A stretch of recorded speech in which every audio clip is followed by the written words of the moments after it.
Hey, what's going on, everybody? Welcome to GLE. I have an interesting episode for you today, and I want to share with you the things I wish I knew.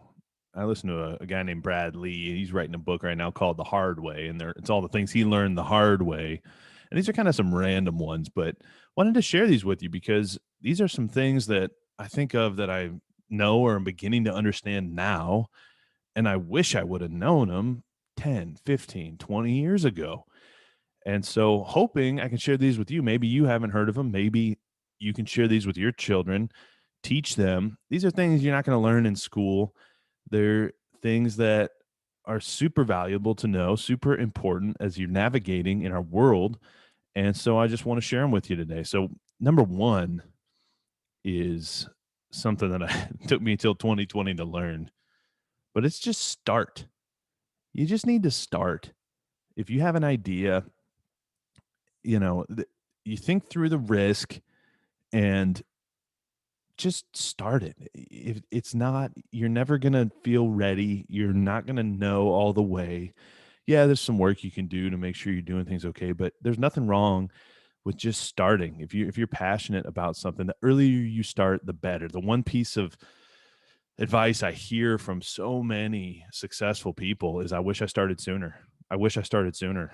I wish I would have just started sooner. I wish I would have known this stuff and started sooner. So the sooner you can start, the better. So if anything, just start. From a marketing perspective, this is something that I was very anti. I had no vision for marketing or social media or the power of it and how you can use it to create reputation and brand. And honestly, I was completely off social media until I got around the 365 Driven Society and some of my mentors. And marketing, branding, it's all reputation. It's how you put your reputation out into the world. And you can either let people around you just pick what they want to think of you, or you can help build how you want to be thought of.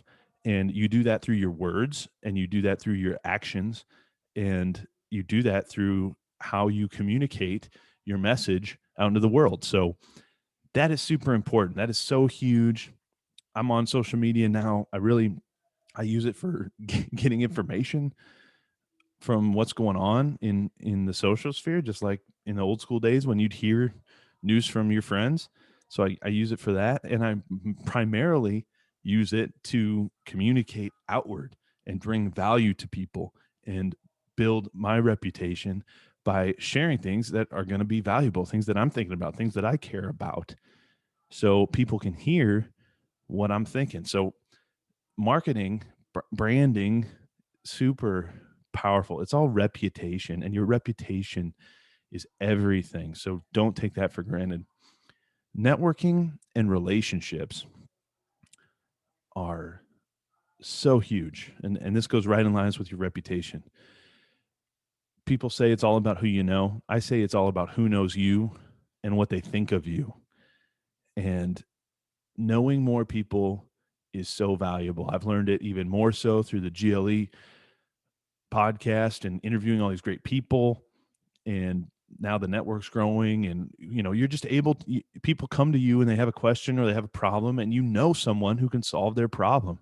you know Someone who can give them advice and add value to them. And once you know all these different people, you start to build friendships with these people. You feed them business, they feed you business. You help each other, you strengthen each other. You find people that have common values with you that you might want to share life with.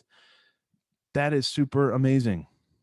And part of it is just getting out of your own world. And this is something I really struggled with. I mean, when I got to corporate world, networking and going to networking events, it's real easy to go and put your head down and really not be social. And I was always one that challenged myself to, hey, I need to go talk to people. I need to go shake hands. I need to meet people. And it was uncomfortable for me. That was unusual for me. But now I've realized that was something I was just turning on when I was working. And it's not something I did like at my church even, which is sad, which those are the people that I have probably the most in common with, right? From a critical, important spiritual perspective. and also just in my daily life, going around to the store. But there's people everywhere. And what you should do is talk to people. You need to talk to everyone. Be friendly, playful, kind, curious about everybody around you. And yeah, you don't, spend a ton of time necessarily out talking to people, but everywhere you go, as you live your life, just be friendly, be playful, be curious what other people are doing. And you're going to meet some amazing people. And they're people that you probably have walked by 100 times or people you never would have met. Just if you let your association be accidental, and again, that is kind of accidental association, but if you let your association just be whatever comes to you as you're going about your daily life, and you're not talking to people, but people are talking to you, people are coming to you, people are, you're going to your job and there's people, and you're going to your church and there's those people, and that's like all the people you ever talk to. Your world is very narrow, very small. So that's something I'm learning, is how to just talk to everyone all the time and meet people, get to know people, be curious what they do, see how you can bring them value, and then you'll find out also that they might have something to offer you, which is pretty amazing. Credit. This is one that everyone knows already, I would hope. But man, you got to be disciplined with your spending. If you use a credit card like cash and don't go into credit card debt, which is, I mean, as long if you can be done the right way if you just leverage it for a very short time, but man, high interest rate credit cards can get you in trouble, right? And everyone's like, at least I was growing up, I was like, no, I'm just going to pay cash for everything. Well, our society is a debt based society. It's based on debt. All the wealthy people out there, the really wealthy people, leverage debt, and that's how they got so wealthy. So, smart leverage debt and credit is a very powerful thing. Now, you got to be careful how you use it. You got to make sure you're using it for the right reasons. And would it be better, in my opinion, to not have to use it? Sure. But it's something that can come in very handy. And the earlier you start, this goes back to just starting, start early, learn the habits of paying those things off, using them, building that credit. Because I remember when I got out of school and I was in my job, I was living on my own. I had to have my dad co-sign for my cable to hook up my AT&T cable or whatever it is, Uverse, because I didn't have any credit. It was ridiculous. But I'd always paid cash for everything. I'd never been in debt. I was probably the most credit worthy sort of person from my perspective, but not from the bank's perspective because I don't have any history. They have no record to prove that I am credit worthy. So having that record's huge. You never know when you're going to need it. If you don't need it, cool. Good for you. I would highly recommend just making a ton of money and never having to need credit. That would be great. But even if you make a ton of money, there's great ways to leverage debt and use credit to make even more money, right? So huge thing, credit. Don't be scared of it. Understand it. If you got questions, we can talk. Credit's a powerful, powerful thing. Business entities and the power of just owning your own business. There's a lot you can do from a tax perspective, and there's a lot of good things about owning a business. And there's LLCs, there's S corps, there's C corps, there's all sorts of different types of structures for a business. But if you never look into that, it's definitely valuable. If you ever thought about owning a business, it's not a huge deal. Again, this is a just start thing.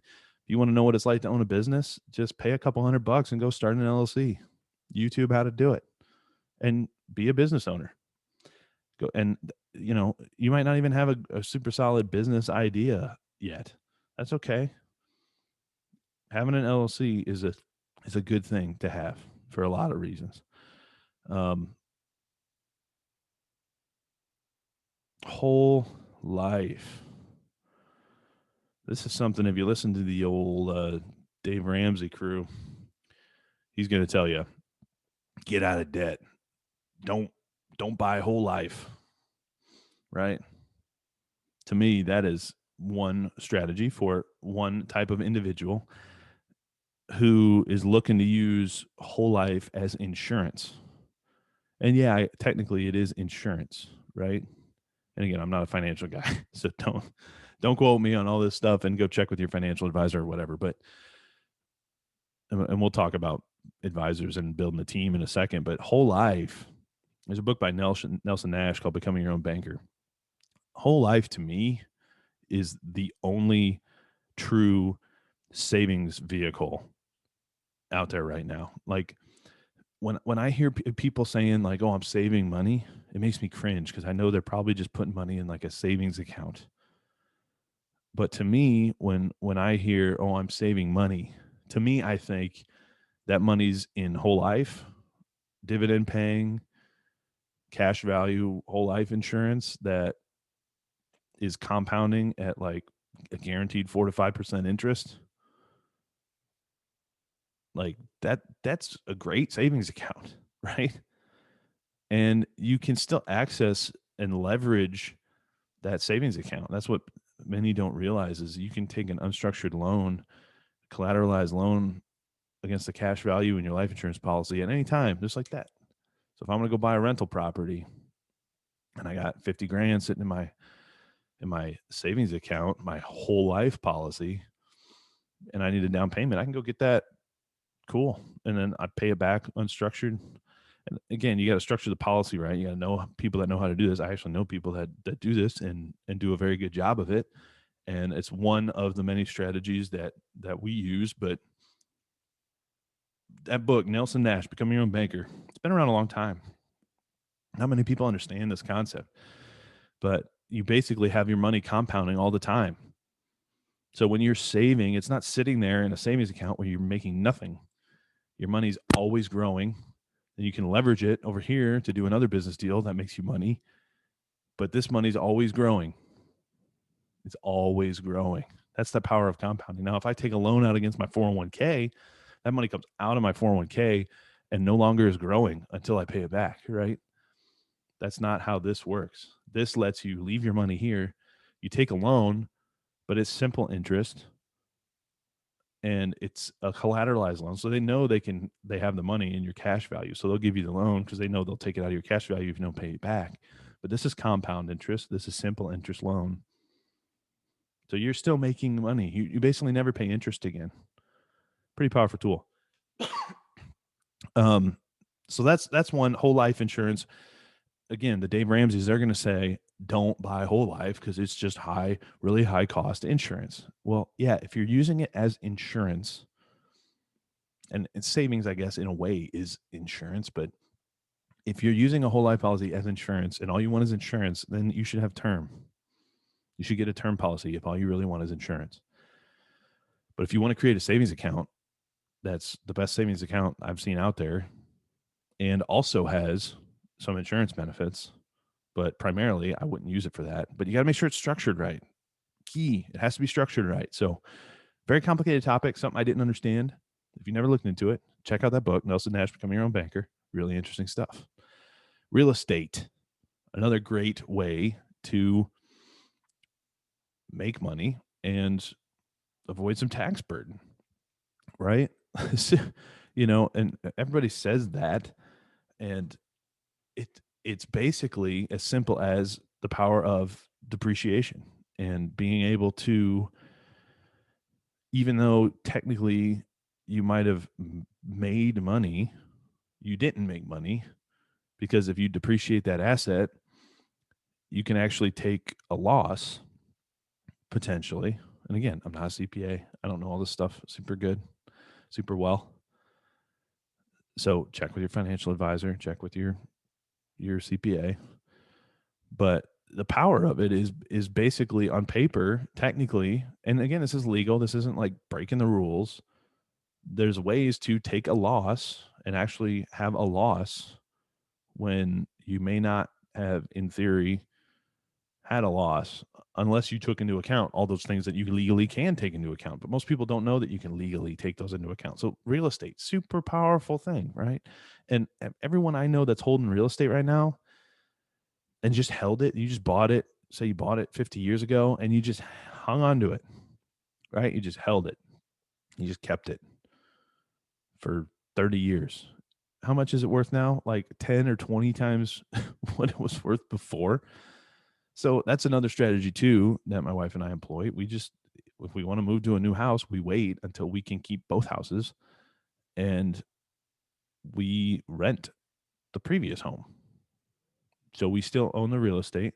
We're now cash flowing it. We moved to the new house. And so we have more positive cash flow. And we also have more and more real estate that's also appreciating in theory, right? Most people are like, oh, contingent to sell, and they're going to buy a home that they can only afford if they sell their previous house. Well, in my opinion, unless you can buy it twice, you can't afford it. I've heard Jay-Z say that. I've heard all sorts of wealthy people say that. Unless you can buy two, you can't really afford it. So that's the strategy you should use. Don't live so outside your means that you have to sell your home to buy a new home, and buy homes where they're in a marketplace where you can rent them and actually cash flow them. And so when you do choose to move to a new house, you keep your previous house, you cash flow it, you buy your new house. Now you have more income coming in. You have another real estate asset, and you can slowly begin growing your real estate portfolio. That's one strategy. There's lots of ways to make money in real estate. Lots of really great people that I know that are doing huge things in real estate. I mean, $500 million real estate portfolio stuff, crazy stuff. So if you need advice on real estate, huge, really passionate about it, love to talk. If you know stuff, I'd love to chat with you anyway and learn from you, because I'm learning again, just new taxes. We talked a little bit about taxes. I learned from a friend of mine that, and again, I'm not a financial advisor, check with your financial advisor, but what I've heard is that fraud is only if you don't declare income, right? So everyone's worried about taking business expenses and all this stuff. As long as you declare income, there's no fraud. Now, you might get challenged on some business expenses and maybe you got to pay a penalty or whatever, but there are many, many, many legal business expenses you can take. And there's nothing wrong with trying to legally take all of the business expenses that you can. Again, you might get challenged on it or whatever, but it's not fraud unless you don't declare income. So that was something I learned recently that I didn't know previously. But that's just smart business. Businesses should always be looking for ways to be more efficient, to optimize. And for the longest time, I was just an ignoramus with regards to taxes. I did not realize the benefit of taxes and how, and it's silly that I didn't, right?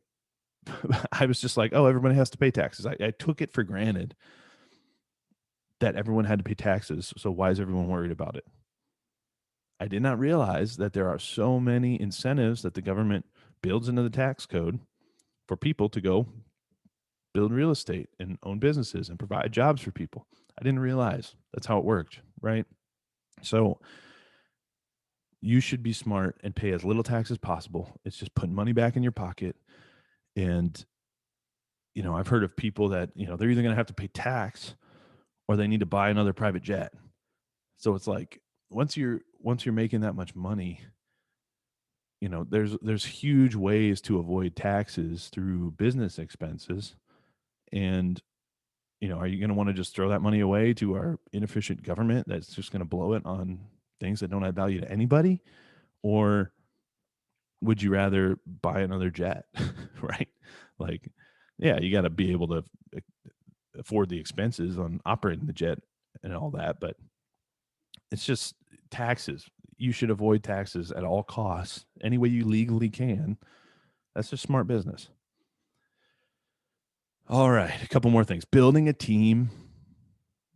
Start early. Again, I began this with just start. So all these things, like you need to just start looking into these things. And one of the key things is starting to build a team.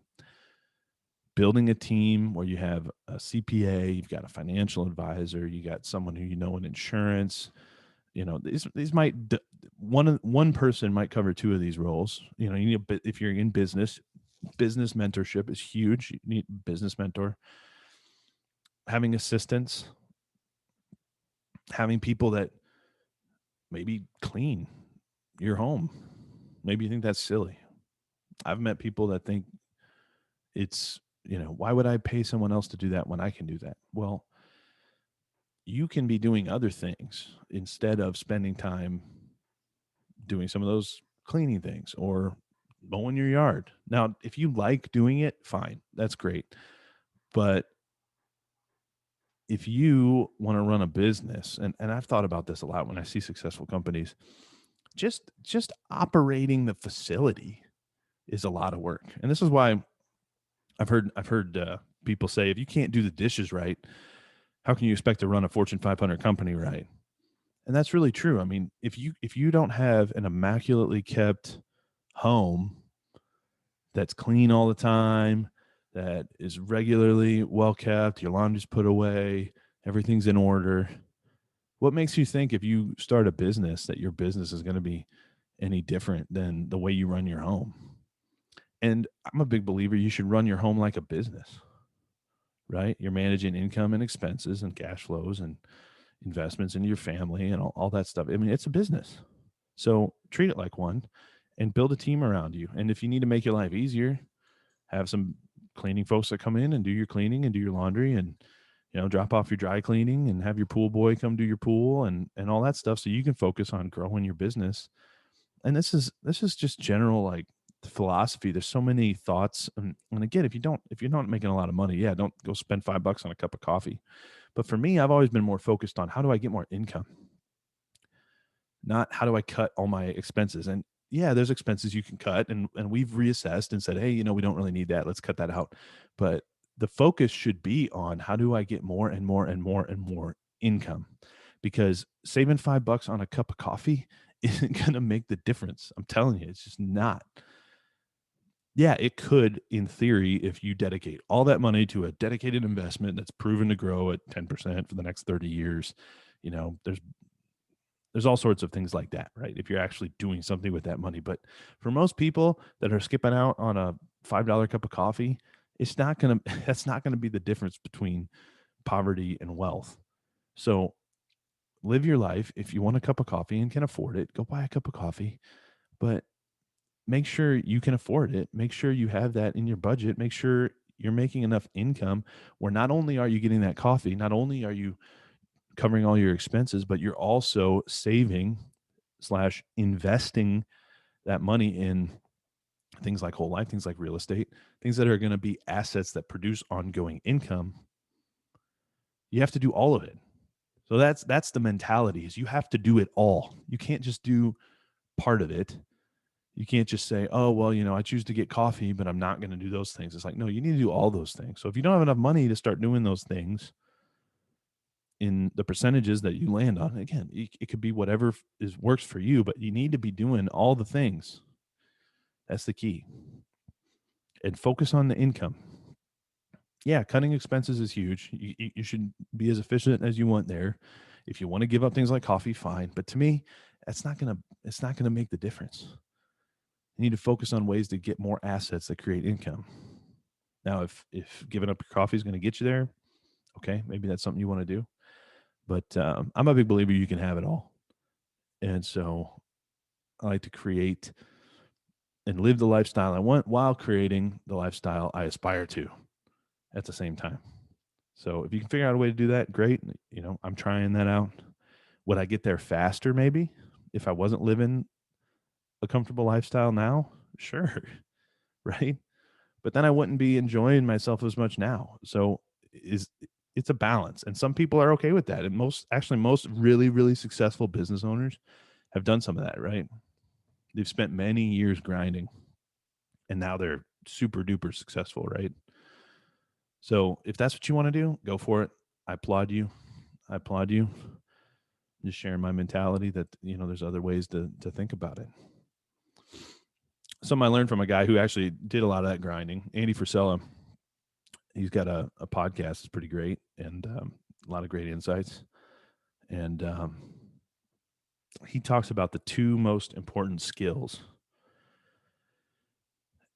And I think many people probably don't realize this, and I didn't realize it really, but I think he's right. Leadership and sales, because at some point you're going to peak out.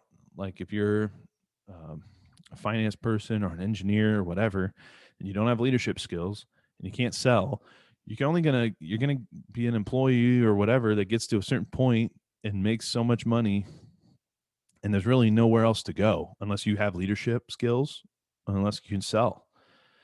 And so those are the two skills I'm really focused on right now: is how do I build leadership? How do I get better at selling? Because that is not my strong suit at all. And they're huge. And every business owner, every successful executive or person needs to be able to do those things. They need to be able to lead effectively and be able to sell themselves, sell their business, sell their organization, sell their product, sell everything. Right.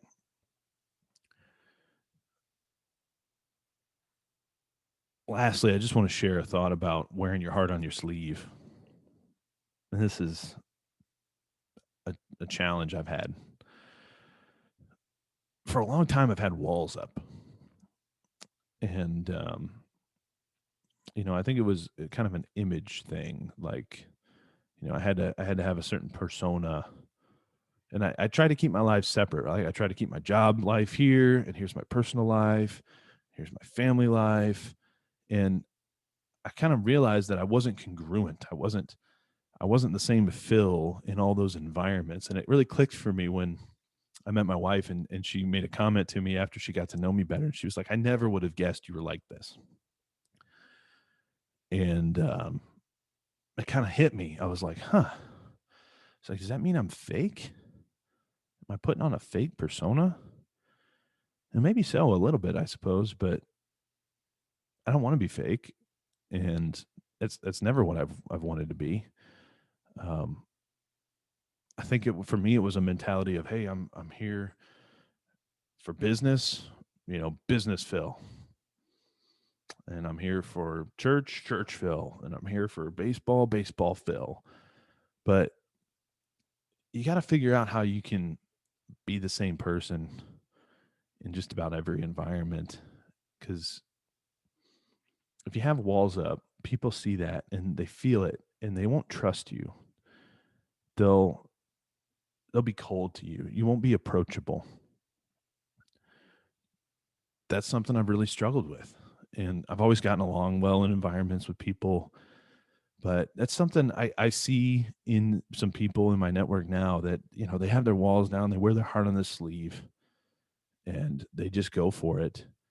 And people follow them and trust them because they're fully just transparent. And, it's something that you don't see a lot in everyday circles, but something I'm working on, something I think I need to get better at is, really just being vulnerable, wearing my heart on my sleeve, and taking some of my walls down. So we're in demolition mode of the Swanee walls, and I had fun with this. I hope you did too. I hope you learned something. Again, I just threw a lot at you, but these are some things I wish I knew, some things I learned the hard way, as Brad Lee would say. And I hope you like this. Hope you got something out of it. Share it with somebody you think might get something out of it, especially young people maybe who wish they could start now and are going to regret 10 years from now if they don't start some of these things. So give it a share. Go to goleadeverything.com and you can get direct access to my calendar. If you want to book time with me, just click the click here button right on the front page and you can book some time with me. We can chat. I'd love to hear from you. And thanks for listening to GLE. Y'all have a great rest of your day.